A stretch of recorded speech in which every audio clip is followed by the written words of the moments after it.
contagious diseases are no joke. They do not care about whether or not you have your MAGA flag outside or you have a leftist flag outside or what color you are or how rich you are. They come for you and they sneak in through all kinds of things. Your food, the air, the water, touch, grandma.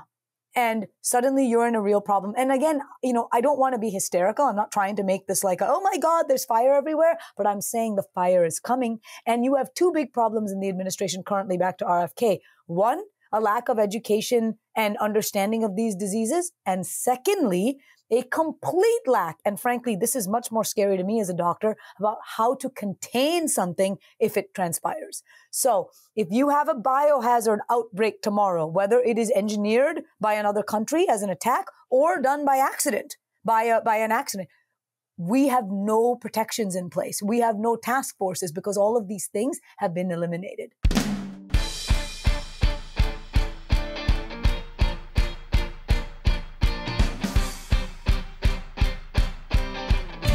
Hello, and welcome to the Politics Girl podcast. I'm your host, Lee McGowan. Let's get into it. America's health is in danger. We're not testing our food, water, and drugs like we should.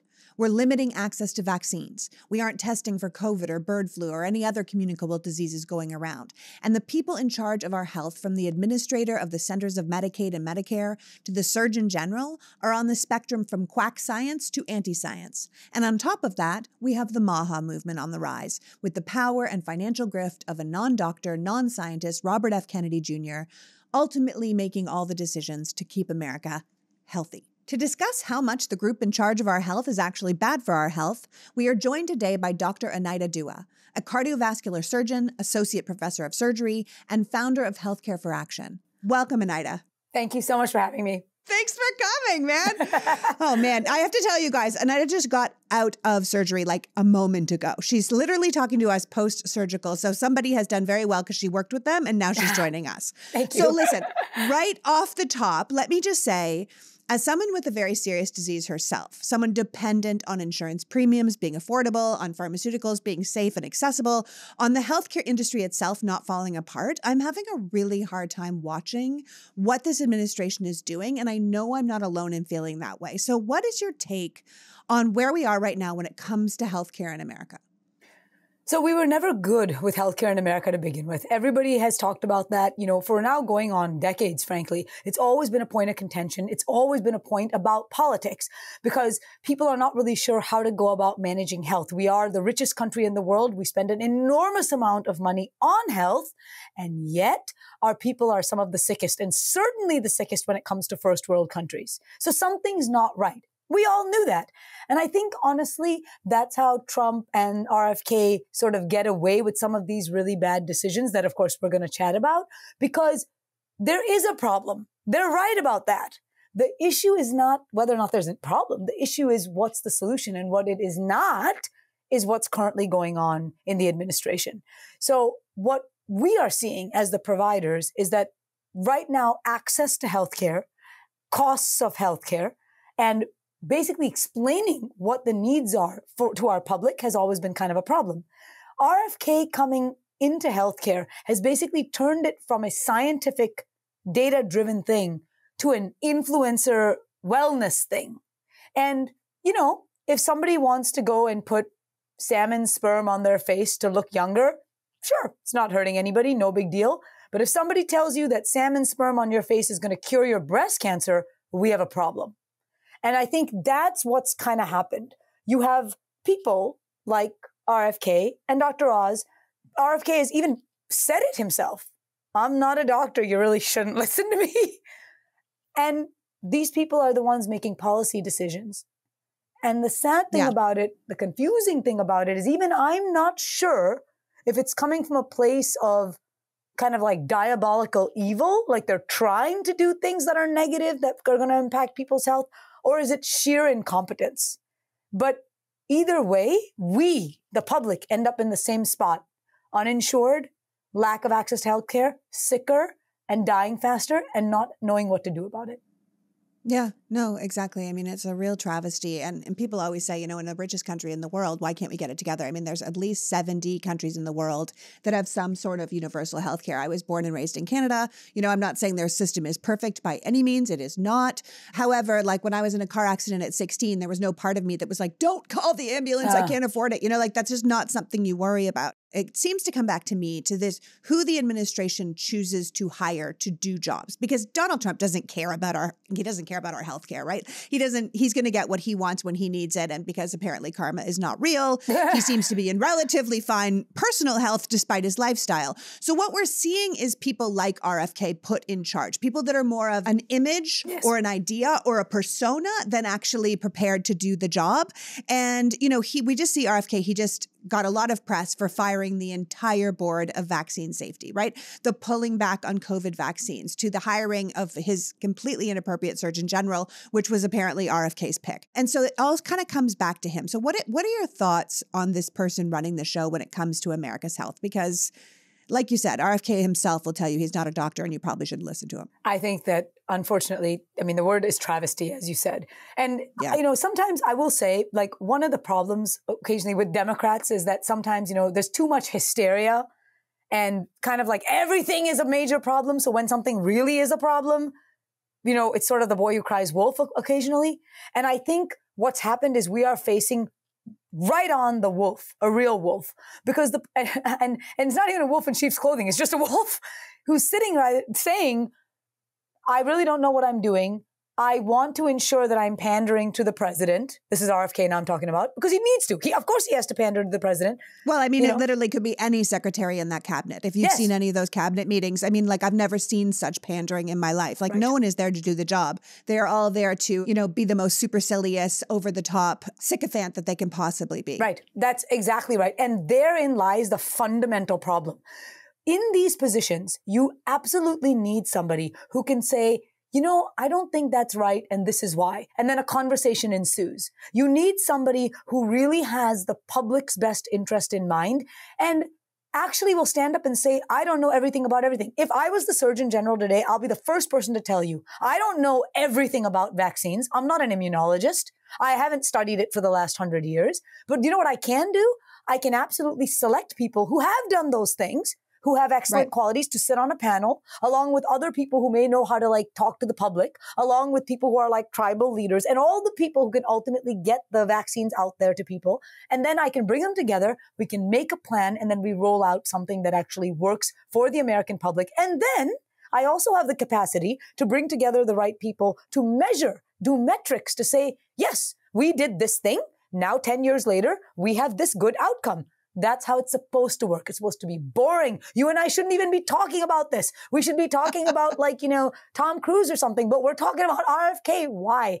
Because again, we've slipped from almost the science and the nuanced importance of these sorts of things into a talk show, into a entertainment debacle where everyone is talking about this all the time, the same way we used to talk about people from Jersey Shore back in the day, which is a problem. Right. Well, we did hire the reality show president, and he is hiring, I think we have something like 30 members of Fox News that are on his team. And I think ultimately, if people don't understand what the doctor and I are talking about, it's basically there's a committee, there's a group of people, 17 expert members who advise the CDC on all our vaccines. And they were all fired. All 17 of them were fired at the beginning of June.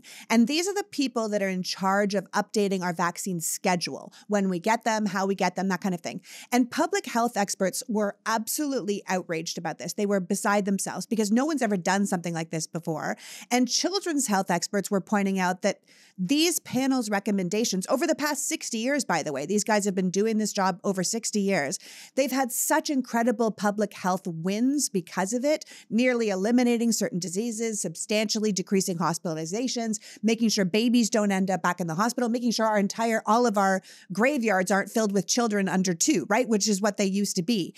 And there's this major concern now that RFK has his hands on way too many levers of power around America's health, and that this mass firing should really be seen as a 5-alarm fire, because it's not that these people were in charge of like approving the vaccines, right? The FDA approves them. And then the committee comes in and decides, how they will best be rolled out to the public. And I think this is so important because I think most of us aren't, we don't know any of this insider baseball stuff at the CDC, right? It takes about 2 years for these people to be appointed to that committee in the first place. The panel itself is an incredibly serious job. Choosing the people that are going to be on it are like super rigorous. They have to be top of the top.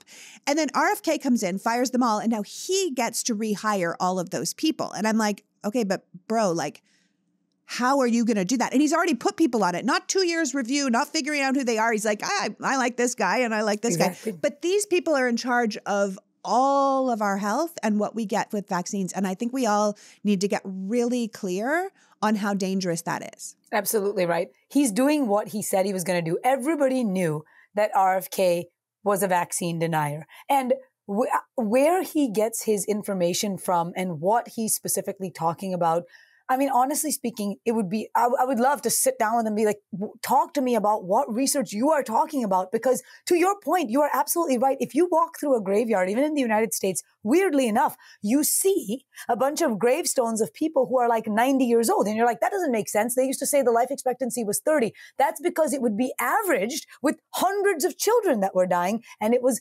overwhelmingly, you can look in the United States and in Britain, infection. And a lot of those things have been cleared because of vaccines. So, I mean, we are really going back in time. But I think to your point, what we're seeing is RFK is doing what he believes. He's not doing what is scientifically accurate. Anybody on the street, if I stop someone at the corner, they will have certain beliefs, perhaps about food dyes or about organic things or about pasteurized milk or, aliens, whatever. And everyone has the right to have those beliefs. But when you take a serious job like this, where other people are affected, you can't just believe what you want. So, for example, I'm a doctor, right? I believe lots of things about patients need to not smoke and smoking is bad for you. And if you smoke, you're going to have diseases. But does that mean that if you come to me and you're sick and you're a smoker, I don't treat you because I'm like, oh, well, you smoke. And so I'm not going to, you just can't do that. And unfortunately, what RFK is doing is he's bringing his emotions and feelings into the panel. And what that does is two things. Number one, you start to identify people who agree with what you say because you don't want to have the hard discussion. And you get an echo chamber that starts to perpetuate these lies because everyone's bouncing the same stuff off of each other. And the second thing you do is you bring the panel down to a level that now is not scientifically accurate. You start to do things that hurt people, and it's going to take decades to rectify that. So we're going to have generations of people now that are going to be affected by this horrible mistake. The solution, frankly, to the problem is right now he is the HHS secretary. And this man needs to be told, fine, you can be in that position. Fine. You even fired everyone on the panel. All right. You did it. Fine. But the people that you hire back need to be the best of the best of the best. Go and do your own thing, Republicans. You're the guys always saying merit, merit, merit. Good. Go out there, get your merit sheets out and pick the very, very best. And you will find that a lot of the people that got fired will be rehired almost immediately because that was already done for that particular job. In those situations, it's not a matter of like woke politics or leftist agendas or none of that garbage. These people, you should meet these people on these panels. These are serious people who have spent decades studying something, who are ready to listen to new information and integrate it to help the public. And they take that charge very seriously. And I cannot say that about the people that he's hiring.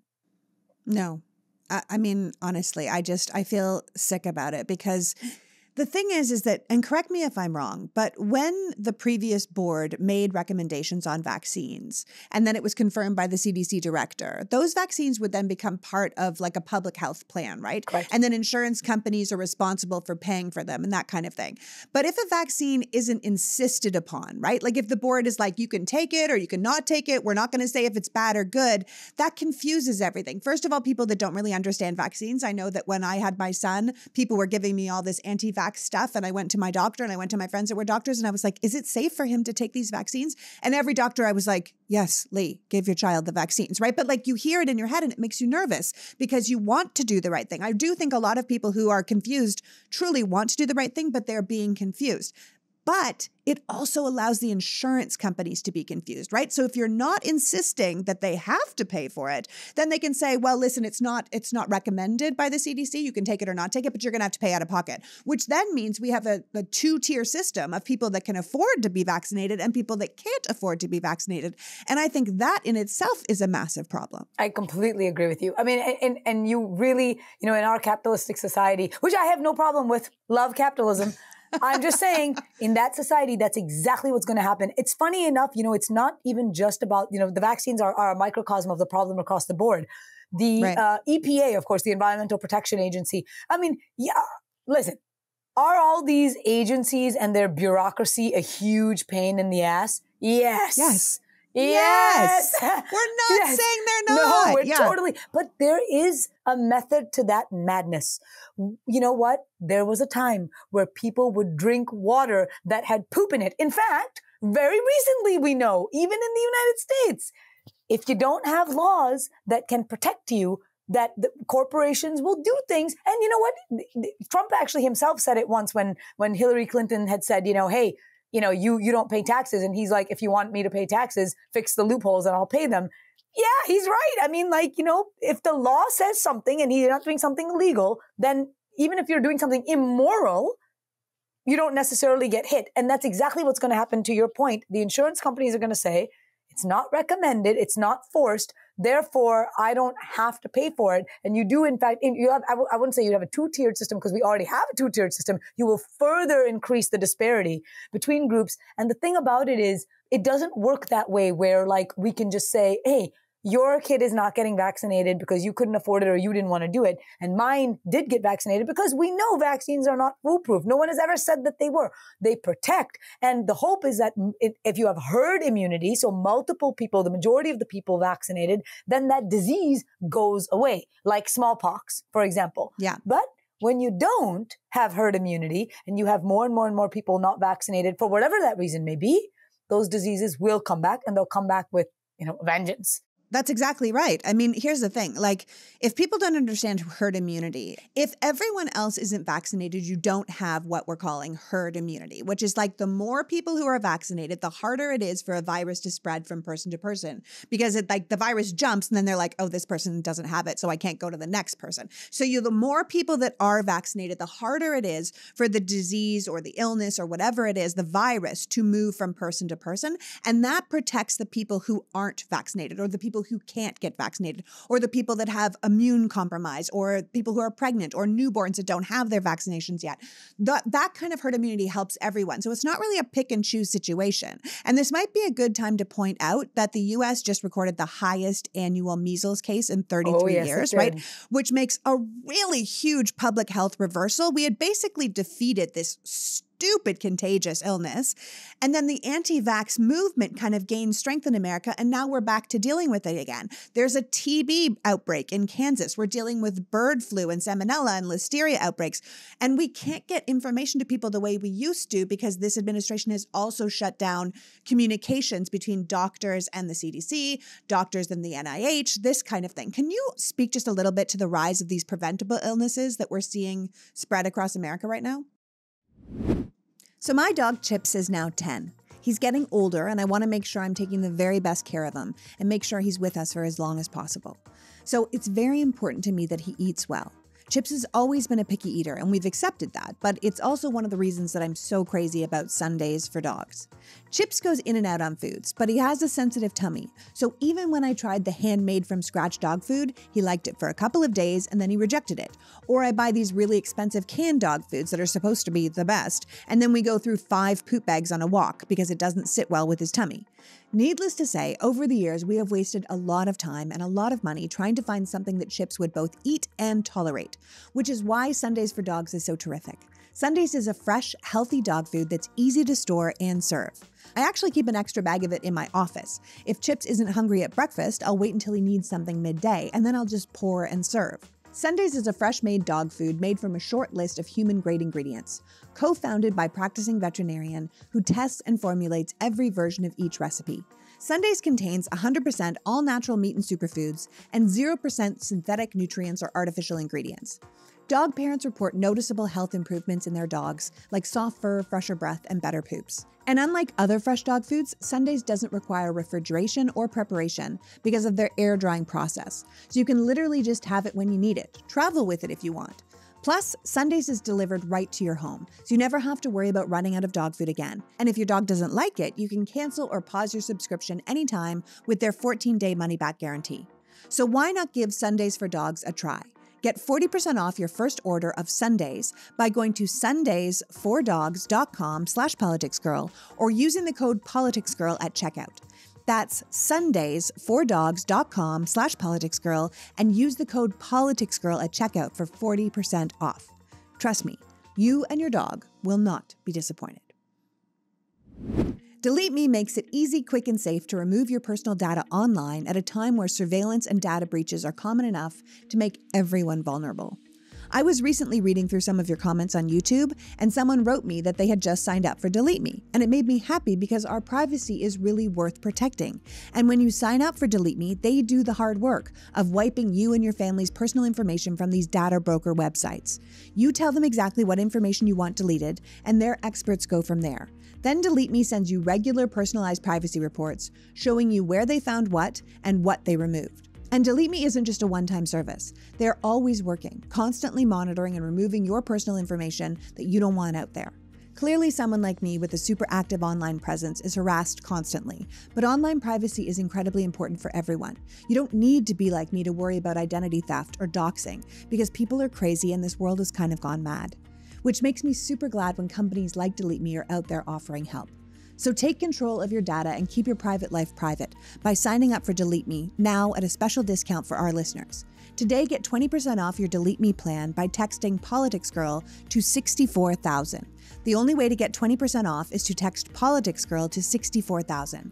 That's PoliticsGirl, one word, to 64000. Message and data rates may apply.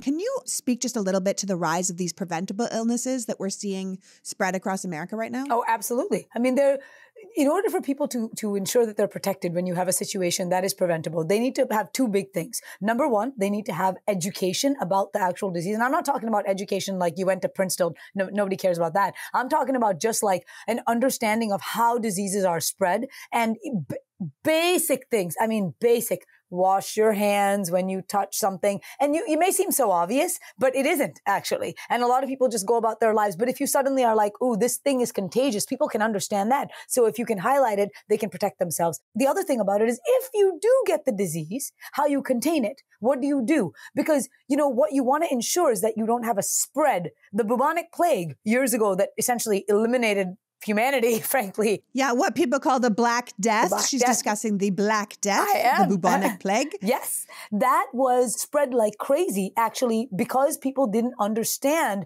the whole idea of when you move from place to place. They didn't know how it was being spread, and ultimately they found out it was from fleas on rats, but nobody knew that at the time. They had no idea. They thought it was breathing. They thought it was touch. The doctors used to wear big cloaks and the big masks.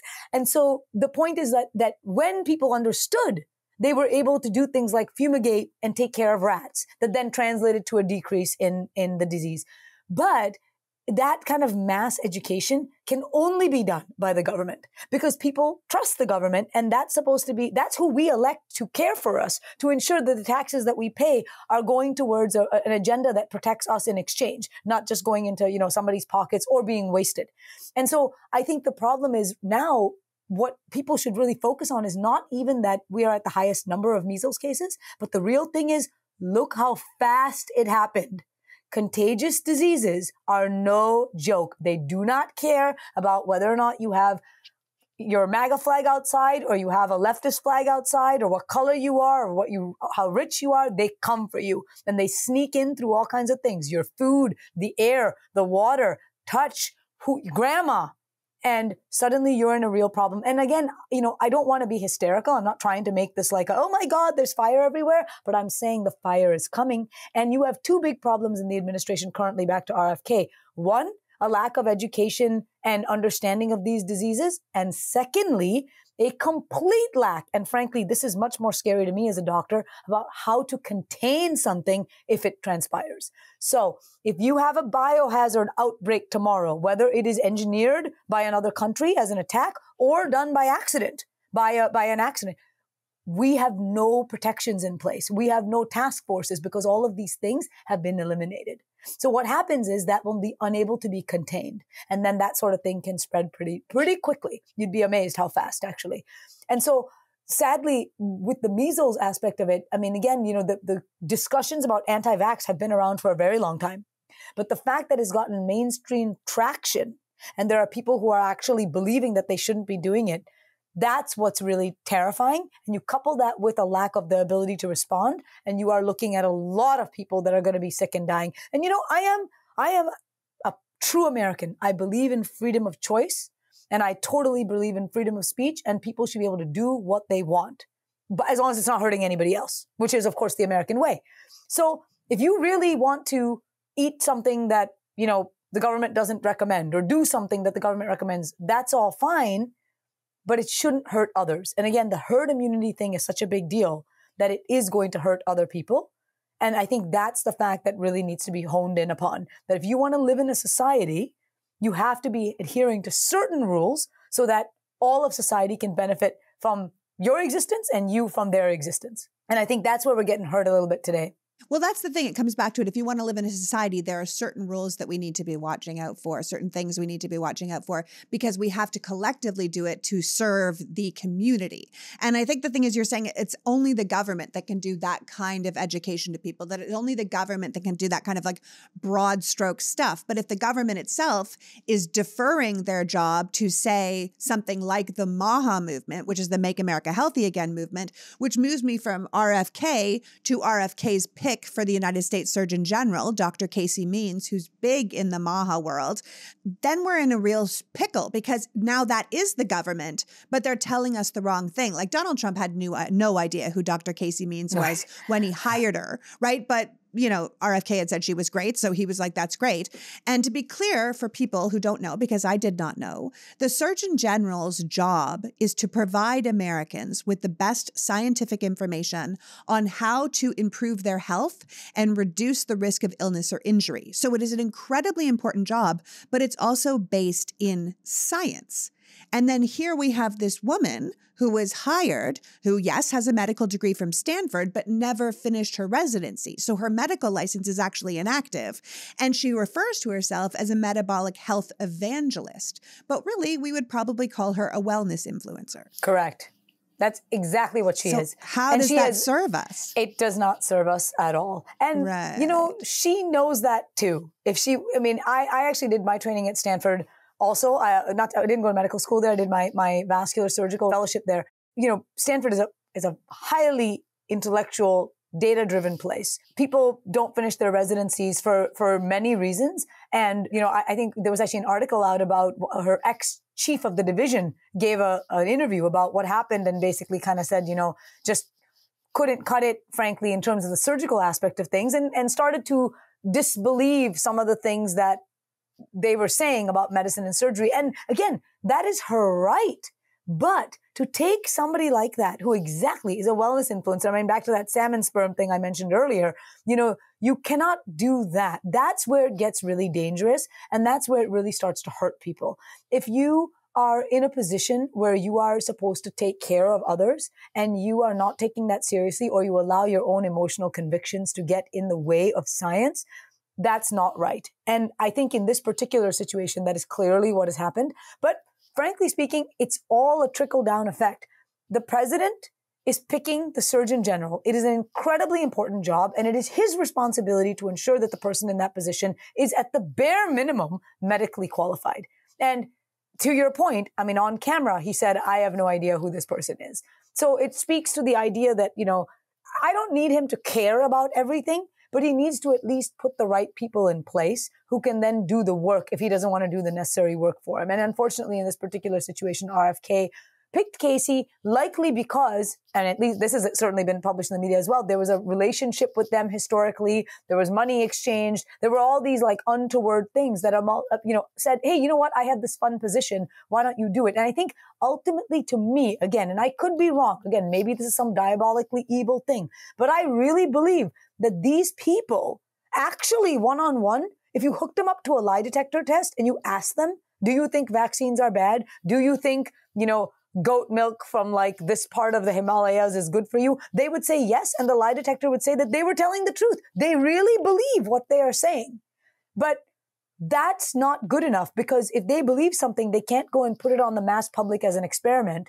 And then 30 years from now say, oh crap, I'm sorry, 15 million babies died. Sorry about that. We forgot to tell you. We didn't know. It's not like RFK didn't do that already, right? Yeah, like he did that in a smaller community where he said, don't do the vaccines. And all those babies actually did die. This has actually already happened. And I have to point out that Dr. Casey Means, our new Surgeon General, she spent a huge part of her career, much like RFK did, criticizing scientists and medical schools and regulators and saying, they take money from food and pharmaceutical industries, which you and I are saying, like, look, we know these industries are not perfect. We're not saying they are. Like, God knows the pharmaceutical industry, big pharma in America, is a total nightmare. So it's not that we don't agree that some of these things are entirely true. But at the same time, she is promoting dozens of health and wellness products herself, right? She's been caught numerous times failing to disclose that she's profiting from the things she recommends or that she's promoting companies she's actually an investor in. Yes. It's also a massive conflict of interest with her as the Surgeon General that she's now advising and investing in the same companies, right? That she can benefit from policy positions that the president takes financially herself. Or we can say certain products have the U.S. Surgeon General's approval because she's going to make money from it. It's just adding to the grift of the Trump administration, but again, with U.S. Americans' health on the line. Completely. And the saddest thing about that is that, in this particular situation, that particular role is so fundamentally important right now, because as you said earlier, we're starting to see these measles outbreaks and all of these other kind of negative things that are happening. And the Surgeon General is the one person that actually mobilizes. That's why it's called the Surgeon General. That person mobilizes the quote unquote troops, which are basically public health officials, to go out there and contain these things and fix these problems. But now we basically have kind of two people that should be working together for the best health of the United States. At the bare minimum, if one is not doing the right job, the other one would be the course corrector. But now we have both of them aligning on the negative side of things. And I think what people really need to understand is that we have a serious problem, because this is going to affect every single industry. Big pharma gets a lot of flack, and as it should, for absolutely. Their companies are trying to profit. And when you try to profit, you do things that are not necessarily moral sometimes. On the other hand, without big pharma, we would not have the drugs that we have. We would not have the medical advances that we have. Industry pays a significant amount of money to get scientific research out there. And I can point myself to a number of studies. Just recently, there was a big company that did a study on a drug-coated balloon. That was a balloon that basically has drug on the top of it to see whether or not it worked in certain blood vessels. And they funded the study, and they did a great job. And guess what? At the end of the day, it showed that the balloon actually did not have an effect. And they published it, because that's the way it should be. So we as Americans have to take the charge on ourselves as well. There will always be RFKs and Casey Means and Donald Trumps. And one of the beauties of the country is that we have the ability to voice opinions that may not be with what the other person is saying. But we have to take it upon ourselves to be educated and to ensure that we do our own civics. You can't just rely on the government to do everything for you in terms of education. And what I mean by that is the government can't stand up and say, we can't anymore. Historically, we were able to, because we were able to. But now we can see where the problem is. And if you get the wrong people. Yeah, you're going to do the wrong thing. So now we have to say to ourselves, well, how do we fix this problem? And I think what is happening is, as beautiful again as this country is, we have a number of groups that are standing up and saying, all right, government's not doing it for you. We'll do it for you. We'll give you the right information. We're the nonprofit, or we're even the for-profit, but we will do what our government is failing to do for us. And it's interesting, because that's how America was started in the first place. The government of all those countries in Europe were not doing what they needed to do for those citizens. So those citizens got up, got on a boat and said, screw you guys, and went and did it their way somewhere else. And that's how we live in the United States. And that's why I have a lot of faith that we will course correct, because we're not idiots. And we can see this for what it is. I hope that is true. I hope you are using peer-reviewed scientific data for that piece of information, because I don't know if I've seen it. I think, the loudest people are what people do in their homes and what people kind of come out and say are sometimes not aligned, as we know. That's how Trump won twice, And so, but I think, this is a charge to not necessarily say, hey, RFK, you need to change, because the guy's not going to change. We need to sit around saying, okay, what are we going to do about it? We got this problem. We got somebody who clearly doesn't know what they're doing, who's not educated in this, and who is going to hurt us if we don't take our own lives back. And what you need to do is go and talk to your doctor. Go and talk to the people who actually, in this particular realm, in the healthcare realm, have a conversation with them. Make them show you. If you are somebody who does not believe in vaccinations, bring your information and put it down. And if you were with me, I would be like, sure, let me see. And I'd say, oh, okay. These were the limitations of this study. This part may be true here or may not be true. And this is the data that's already in existence. And we might even have a nuanced conversation. Like, there was a recent article that said something about a vaccine that causes heart disease, basically, in women. But that happens. It's a side effect. It can happen rarely in a few women, but the other side of it is X amount of people benefit from the vaccine, and most people do not have this complication. And so, that is also a nuanced conversation. Things are not black and white. And we, again, as Americans, need to stop putting everything into TikTok and, Twitter 25 characters and start saying, if I want to be healthy and I want to be smart, I need to sit down and I need to learn, because no longer can I just go to the CDC website and get the truth, unfortunately. This episode of the Politics Girl podcast is brought to you by Wild Grain. Wild Grain is the first bake from frozen subscription box for artisanal breads, pastries, and pastas. Wild Grain boxes are fully customizable to your taste and dietary restrictions. And in addition to their classic variety box, which my family gets, they've also launched a new gluten-free box and a plant-based box that's 100% vegan.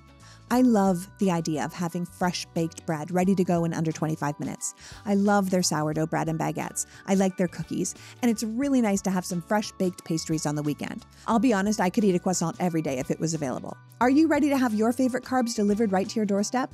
Be sure to check out Wild Grain so you can begin building your own box of artisanal breads, pastas, and pastries. For a limited time, Wild Grain is offering our listeners $30 off their first box, plus free croissants in every box when you go to wildgrain.com/politicsgirl to start a subscription. Yes, you heard me. That's free croissants in every box and $30 off your first box when you go to wildgrain.com/politicsgirl. That's wildgrain.com/politicsgirl, or you can use the promo code politicsgirl at checkout. Who couldn't use a little fresh baked bread these days? I mean, carb load us. This world is crazy. People often ask me where I get my news, and I've been really diligent over the years making sure I'm using multiple reliable sources, from international sites like the CBC in Canada or BBC in the UK, to local news and highly reliable work from top-tier reporters. But it's not an easy thing to do, which is why I'm so excited to tell you about Ground News. You've probably heard other content creators talking about it. Ground News is an app and website that gathers articles from across the world into one place. We know that news tends to be biased or partisan, which only serves to further polarize us when we really need to connect. We also know there's massive spread of misinformation on social media, and getting the full story often requires doing what I do, which is checking multiple sources, which is extremely time-consuming and most people won't do it. Sadly, the financial incentive of the media is to capture attention, not necessarily to keep people informed. But Ground News helps you sort through everything that's happening to get the real story. At the end of the day, we have to return to a place of truth and facts, which is why I think what they're doing at Ground News is so important. These are top-tier stories from around the world, from local and international sources, rated so you can see the media bias, but still have access to all the information. For Ground News, it's not about just seeing one side of the story. It's about your ability to sort through all the stories that you really get the full picture. I'm using it all the time now. It's incredible. If you'd like to check it out, go to ground.news/politics or scan the QR code here or in my bio. You get 40% off Ground News Top Tier Vantage Plan, which gives you unlimited access to everything Ground News offers. Ground News is subscriber funded, so they don't rely on ads that they believe could also introduce bias. So subscribing supports their work and the independent team working to keep media transparent. That's ground.news/politics to cut through the misinformation, to critically analyze the news that shapes our world, and honestly to hold the media accountable. That's 40% off at ground.news/politics for unlimited access. Go ahead and check it out. No longer can I just go to the CDC website and get the truth, unfortunately. Yeah, unfortunately, because the days of blind trust are over. Right. I think most of us don't want to try and be health experts. Like, there's only so many hours in the day. And I think that, even when you look at the MAHA movement, which I think has become, and the wellness industry itself has become like a huge special interest group in this country. Right. I watched a friend fall deeply down the MAHA rabbit hole, but I think she really truly believes, like you said about RFK in general, that she's doing the right thing, right? But it's sent her down this kind of anti-vax rabbit hole, which is sort of a gateway to a lot of the MAGA ideas.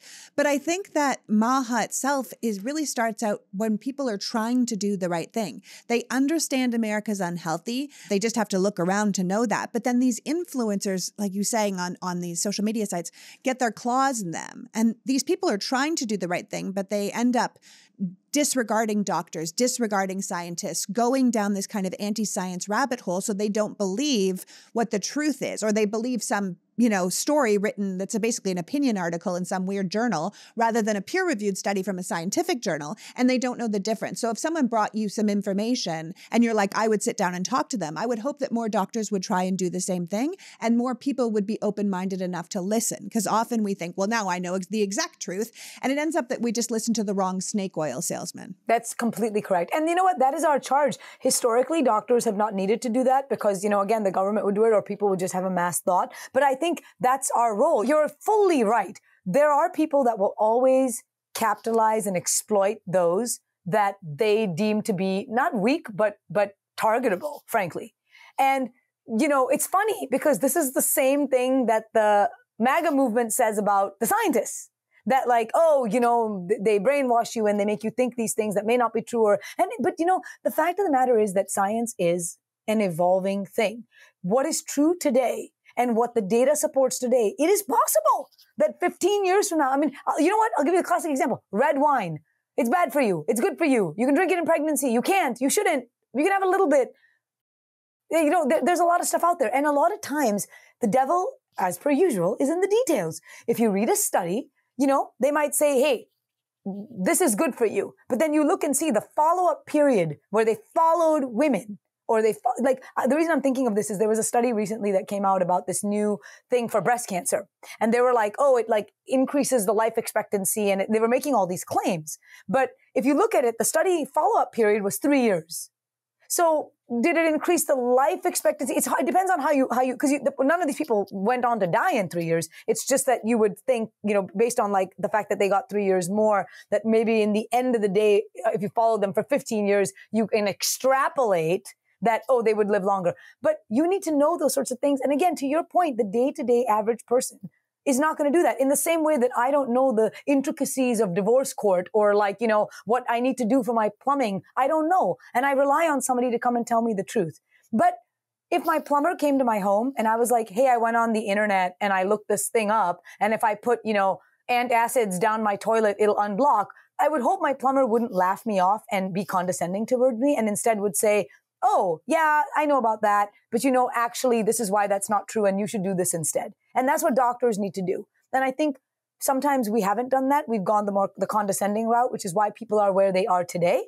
And so I put a charge out to them, to my colleagues, that when people come, whatever the reason is, we need to, every time we have an interaction with a patient, make an effort to ensure that they're doing the right thing for their lives. Because it doesn't help them if I do a big heart procedure on the patient, but then they go home and don't vaccinate and get COVID and die. I overall did not do what my goal was, which was to save their life. And so I think that's the big charge as we move forward. And I think we really need to be a little more thoughtful about the unintended consequences of our votes. We do get everything when you vote for one person. And in a way, people who voted for Trump are getting what they wanted to, they wanted people to question authority and to question the status quo. And I actually think that is great. You should question. Questioning is good. But then you have to be ready to listen to both sides to pick the answer. You can't just get in an echo chamber, because that's how people get hurt. That's how bad things happen. And we have bodies littered in history of people who have gotten into echo chambers and ultimately have ended up dying because the wrong thing has been perpetuated. Yeah, like you said, it's a country of free speech, free will, say what you want, but not up until the point in which it hurts someone. Like That's your right. freedom ends when your fist hits my face. That's that correct. kind of thing. And I think that's where we are with healthcare, right? And I think that's probably one of the reasons you started Healthcare for Action, right?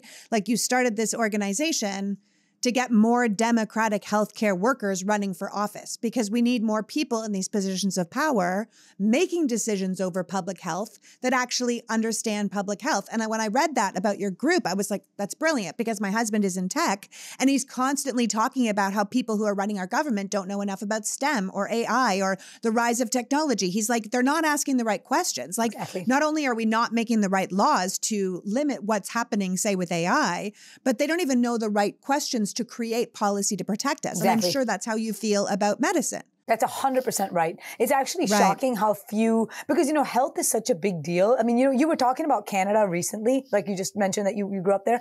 And such a basic thing actually that our government even doesn't say, more than 50% of the country is ultimately on Medicare, and certainly a significant proportion on Medicaid, which is universal health. That is what healthcare is. We are paying into the government, who then turns around and uses our taxes to take care of these people. Now, the way we think of it is somebody gets Medicare after they hit a particular age and they've spent their whole lives paying into it, which is correct. But that's the point. It is socialized medicine, that aspect of it. So what we would be saying is, hey, the rest of the country would also get the same benefit instead of employers being, but again, your eyes glaze over the minute I start talking about something like that, because people are like, what? I don't care. So boring. And so you need My people who eyes sit don't there. glaze over. I think universal healthcare is totally fascinating. And if you want to be a country of freedom, I always say, you shouldn't be trapped in your job or trapped in your marriage or trapped in something, because that's where you get your healthcare. If you want to be a country that's truly free,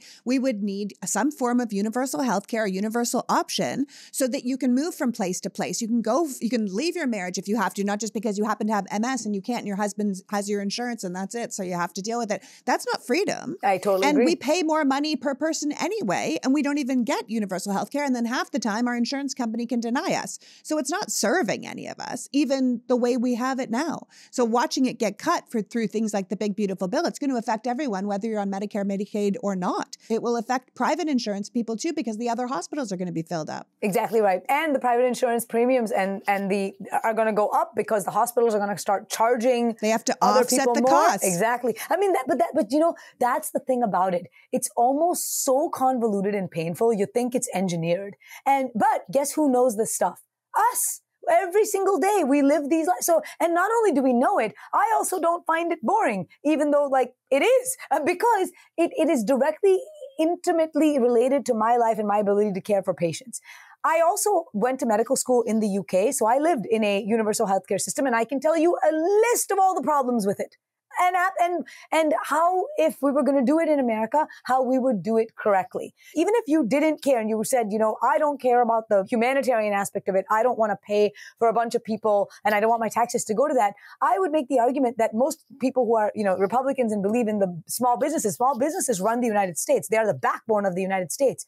And small businesses are getting killed with the insurance premiums that they need to pay for the couple of employees that they can have. They have to put people on part-time because they can't afford. So everybody wins, regardless of which way you go, if you get some sort of universal healthcare system, but definitely not in the way that's been done in other countries. We would have to do it our own American way, and we would have to sit down with the right people. And if anybody can do it, it is us. And now with AI on the rise, to your point, my husband is also in tech. What a beautiful time to figure it out. With AI, and imagine having a panel that the government set up that had doctors who know the problem and people in AI, for example, or tech who can create a solution. And these people sit on one panel and figure it out. They lock the door, they get some Chinese food and pizza, and they figure it out. And not by September, these guys are saying, by September, we're going to tell you what. No, whatever time it takes to figure it out, to do it once and do it right. And this is not a pie in the sky thing. We've done for God's sake, we're going to Mars. You tell me we can go to Mars and we can't figure out healthcare? We can. We just haven't got the right people in place. And like you said, because we can't ask the right questions, we can't get the right answers. And so Americans, the day-to-day Americans, like me, like you, need to push for whoever's at the top doing the entertainment, fine. But the people who are actually doing policy, they need to be agnostic in terms of political party. They need to just say, what do I need to do to make sure Americans are safe and taken care of? That's it. It's interesting, so I was a presidential leadership scholar, which is this group that President Bush and President Clinton have run for the last decade now, where they pick 60 people from the country from different disciplines, and we go and they kind of help us learn how to lead and how you do things. And it's so interesting to hear them speak. Again, Bush and Clinton, you're talking about Republican, Democrat, because it's all about compromise and it's all about asking the serious questions. And we're not being serious anymore. And I think that's really where our downfall is. And I think as we move forward, that's the space that we as regular Americans need to get into, which is why Healthcare for Action was created, to get those people who are serious on the right track, who really do care just about Americans, not Republicans, not Democrats, not, what is that party called? The big political, whatever Elon Musk's new party is. The American Party? Sorry, that's right, the American Party. Or the American Party. Whatever you are. These started with a Sig Heil party. Whatever you are, if you are in this country, we are going to take care of you. And the reason I brought up Bush and Clinton is because what's fascinating is when we did that program, they brought a bunch of people in who were part of the different political parties over the course of 20 years. On the one hand, it was kind of unsettling because it was sort of like, wow, you've been in the same job for the last 20 years. Shouldn't someone else be in this job at this point? But on the other hand, it was amazing because what that meant is, regardless of who the political party was that was in power, this person who was an expert was hired to stay on, which means that ultimately, sure, again, at the top, you can do whatever song and dance. But when you're talking about the actual American lives, nobody says, I'm a Republican and therefore we should do this or that. It's supposed to be just what's best for America. And we got to get back to that. Yeah, we do have to get back to that. There is no doubt about it.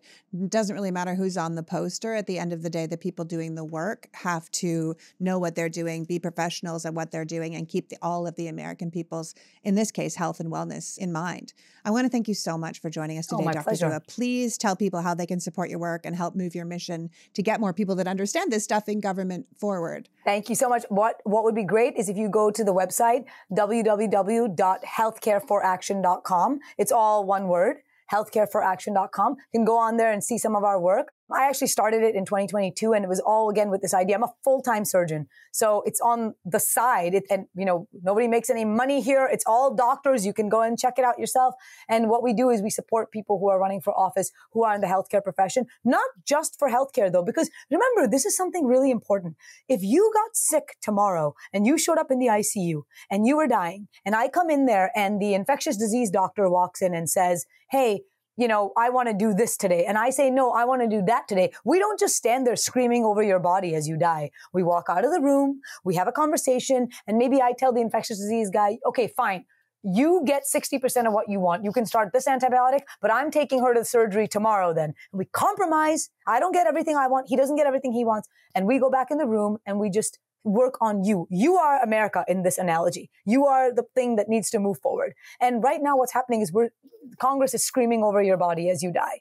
And that's problematic. So doctors are the most equipped people to be in these positions because even if I'm sitting on a panel in Congress, let's say I was in Congress and I'm sitting with somebody and, that person doesn't believe in abortion and I do, but we're talking about building a road in Nebraska, we can have that conversation about building the road in Nebraska. And that's what's important. You have to be able to focus and get stuff done. This is the most ineffective Congress we've ever had, right? Has not gotten the least amount of stuff done. And it's because of this. And both sides are at fault, by the way, for this. I'll say that frankly. No doubt. No doubt. Absolutely no doubt. We just have to move away. At the end of the day, we do have to move away from all of that. What we have to do is move back to the idea that the American people deserve to be represented, not just one party, one person, one tax bracket, I think is where we're at. And I have to say, as a surgeon, thank you for having a side hustle to make us all well. We really appreciate it. My pleasure. My pleasure. Love doing it. Thank you so much for having me. Thank you for coming. So that was Dr. Anahita Dua reminding us that with the moves this administration is taking, the fire is coming. That the people in charge of our health, though perhaps well-meaning, are not prepared or experienced for their responsibilities, and we will all suffer because of it. Now is the time to talk to your doctors, to ask the questions, to do the research when you hear something and think, I'm not quite sure that's right. As Dr. Dua says, it's not that America was ever great at healthcare. We've been far too political about it for years, but it is time that we started to prioritize it. Because if we can't trust our government to hire the best and brightest for these jobs, every single one of us will be in trouble. I want to thank Dr. Dua for joining us today and you for caring enough about this country to be here. Now go check out healthcarefораction.com and let's get more people who understand our health making decisions about our health. Until next week. PG out. Before you go, would you like to get this podcast ad-free, delivered directly to your inbox along with my kitchen rants? Then please consider becoming a member of Politics Girl Premium by going to politicsgirl.com and signing up.